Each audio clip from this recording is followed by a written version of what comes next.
ganti dengan anak-anak melakukan kebaikan kepada kita. Itu adalah janji daripada Allah Subhanahu wa taala untuk kita pada malam ini memfokuskan benar-benar sesungguhnya kebaikan terhadap orang yang sangat berjasa pada kita perlu diutamakan. Ya. Ada seorang hamba Allah, tuan-tuan. Ya, saya dalam buku saya itu saya banyak kisah cerita sebab daripada kisah tersebut kita padankan dengan hadis Nabi dan kemudian daripada ayat Allah Subhanahu wa taala berlaku dalam realiti. Bagaimana kisah seorang yang dia pernah tersalah pada masa dia ketika umur 17 tahun. Ya. 17 tahun. Tapi Allah beri dalam hatinya perasaan apa dia? Perasaan yang kadang-kadang duduk seorang-seorang rasa tak tenang.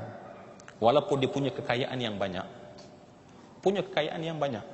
Tetapi tak tenang dalam diri dia. Ya, kadang-kadang tengah seronok dengan kawan-kawan, dia mari tak tenang dalam diri dia. Sampailah rupanya dia terdengar kuliah macam ni, kata apa dia? Kalau rasa tak tenang macam tu, pertama sekali kena cek dosa. Dan dosa yang paling kita kena jaga adalah dosa dengan ibu bapa. Besar tuan-tuan ya. Sebab bila kita tengok dalam bab tak lama lagi bulan Ramadan kan, bulan Ramadan adalah bulan yang Allah nak terima permintaan kita pada malam Al-Qadar. Pada malam Al-Qadar. Tetapi saya nak beri khabar yang sangat menakutkan. Allah akan dengar semua perkataan dan doa para hambanya yang berdoa pada Allah Subhanahu wa taala. Allah nak dengar orang yang bermohon pada Allah Subhanahu wa taala, yang menghidupkan malam. Allah suka nak dengar, Allah suka nak mendengar, Allah nak suka nak dengar. Tetapi Allah tak nak dengar doa daripada anak yang derhaka pada ibu bapanya.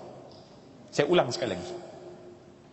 Pada malam Al-Qadar yang Allah kata Allah buka rahmat seluas-luasnya pada ketika itu, yang semua orang meminta dan berdoa walau sebesar mana dosanya pada ketika itu akan didengar oleh Allah Subhanahu wa taala.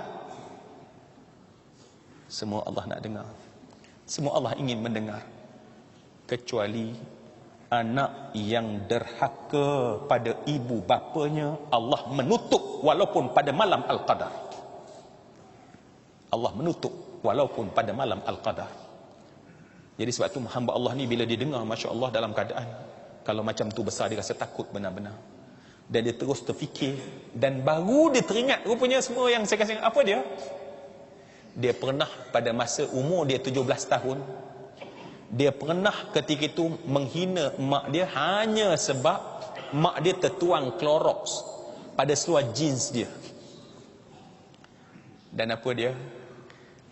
Dia ambil seluar tersebut sambil campak ke muka mak dia dan kata, orang tua tak ada akal. Ya, 17 tahun. Tetapi mak ya, dia tanggung duka dan sedih. Tetapi kemudian masa mungkin merawat dia. Masa umur dia 50 tahun.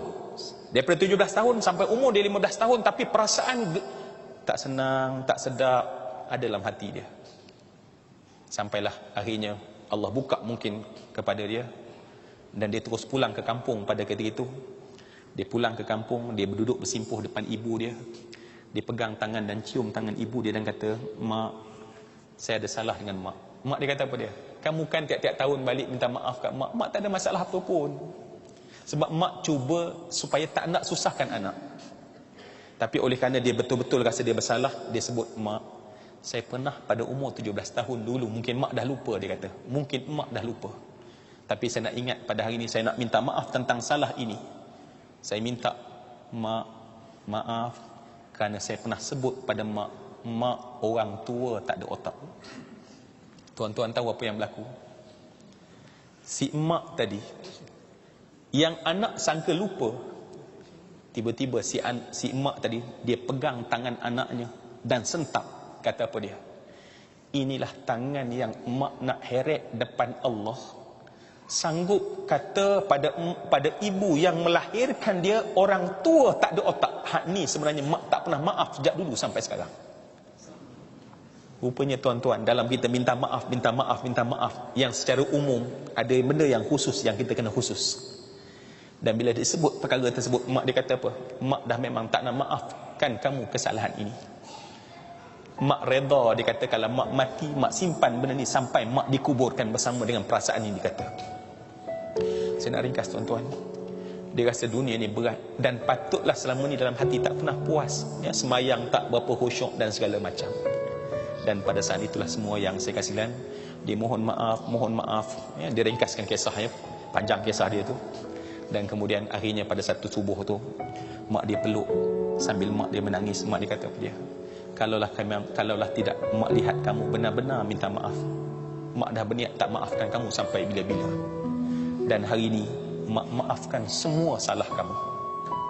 Tuan-tuan, dia kata apa dia? Ni pengalaman dia kata. Bila mak dia sebut macam tu, lapang selapang-lapangnya, damai sedamai-damainya, tenang setenang-tenangnya. Dan perasaan yang dia tak pernah rasa sejak daripada 17 tahun dahulu, dia rasa. Dia kata. Dan dia kata, mungkin sampai menjelang untuk kita berfikir ini, saya tak cerita tadi dia ada 2 anak. Dan anak dia membesar belasan tahun, tapi anak tak pernah nak makan dengan dia. Anak tak pernah nak duduk sekali dengan dia. Jangan harap nak tanya khabar tentang ayah. Dan pada saat itu, tuan-tuan, bila dia balik daripada kampung selepas minta maaf daripada ayah, dia keluar daripada pintu. Dia kata apa dia? Dia keluar daripada pintu kereta dia. Kedua orang anak meluru, pegang tangan, cium tangan, dan kemudian sebut satu perkataan yang dia tak pernah sangka dia akan dengar daripada anak dia. Apa dia? Ayah, kami minta maaf salah kami pada ayah. Ayah, kami minta maaf semua salah kami pada ayah. Kami sayang pada ayah. Dia peluk anak, dia kata, dia sambil mendongak ke atas. Benar rupanya kata Nabi, kamu buat baik dengan ibu ayah kamu, Allah ubah anak supaya jadi baik pada kamu. Yang selama ni rupanya kita jauh dengan mak dan ayah, ada salah dengan mereka, dan anak jadi buat masalah pada kita.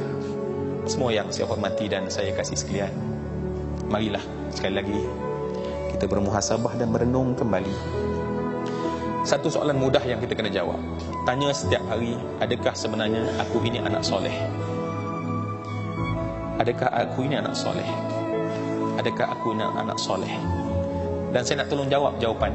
Nabi pernah cerita tentang orang yang berdarah tangan dan kaki. Nabi kata, kamu belum layak jadi anak soleh. Wahai kita, adakah kita telah layak jadi anak soleh yang sebenar-benarnya? Kerana lawan bagi soleh adalah derhaka. Lawan bagi soleh adalah derhaka. Ya Allah, janganlah kami Engkau golongkan dalam sebagai golongan anak-anak yang derhaka, yang Engkau murkai dan benci dan tidak mau mendengar daripada kami akan doa dan permohonan kami. Mohon maaf daripada saya. Semoga perbincangan ringkas kita pada malam ini hanya sekadar untuk kita melihat